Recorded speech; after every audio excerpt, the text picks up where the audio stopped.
Assalamu alaikum, жылқы сөйтілер. Şu kulunu satığa çıktı. Dizil деген hayvanаты бар. Өзбекстандағы дизилдің Қашқазына оқшырған kulun. Бұты бол таза ұрылған шеген жері жоқ. Ақсы районы, Кербен шары. Бұла келгенде 4 күнелер болды.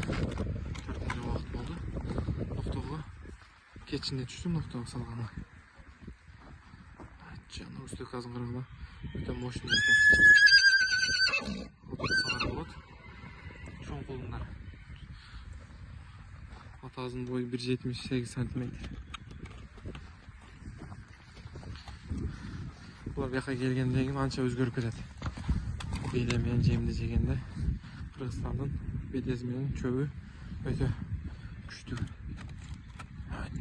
Фибразылар алы.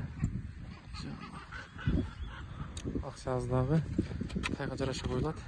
Жазы $2,500 кем болады. Жалпы ойлансыңар болады.